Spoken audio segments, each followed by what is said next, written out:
Also in the U.S., two recent mass shootings in California, which claimed 18 lives, were unusual in one respect.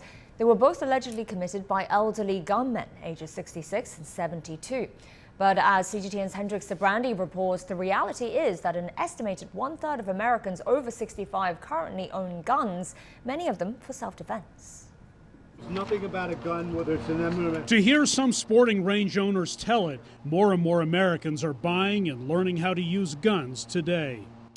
Things are changing because everybody's taking the initiative to say, I don't want to be a victim. I want to have the right to protect myself. It's one reason women make up a significant portion of the gun-owning population in the U.S., including elderly women. You know, some of my most accomplished shooters in my group are older women. Peggy Houchin runs a Colorado chapter of A Girl and a Gun, a national organization that trains women shooters. 87-year-old Beverly Joberg is one of her star members. I like shooting. When I can put a whole bunch of bullets in one little hole, I feel very good. Whether back when she worked nights in Los Angeles as a nurse or elsewhere, a handgun has long given Joberg a sense of protection.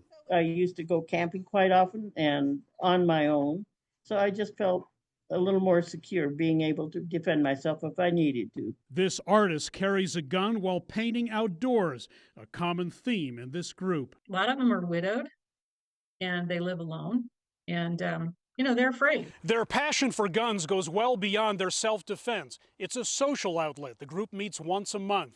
It can be very competitive. I'll tell you what, it's across the board. Some of the older men that I shoot with, the older women that I shoot with, they put us all to shame. I was in a match one time and the guy came up in his walker and he outshot all of us. She says elderly people compensate for their lack of hand strength with a wealth of life experience. You know, they're not hotheads. They're very mature and mature in their thinking and their handling of a firearm. Joberg never points her gun at something she doesn't want to shoot. Assuming that every gun is loaded until you personally have checked it. That's a number one rule. The main thing that I focus on is safety, safety, safety, safety. And, you know, I always say to my ladies, hey, we're not knitting. These are firearms. Some have questioned whether guns belong in the hands of seniors more prone to dementia and depression.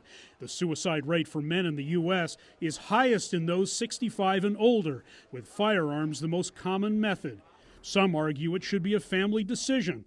Joberg says she'll empty her gun for good when I feel that I'm not able to handle the gun properly. While she shoots less often than she used to, with ammunition now much more expensive, she, like many her age, is not at that point yet. I like it. It's fun.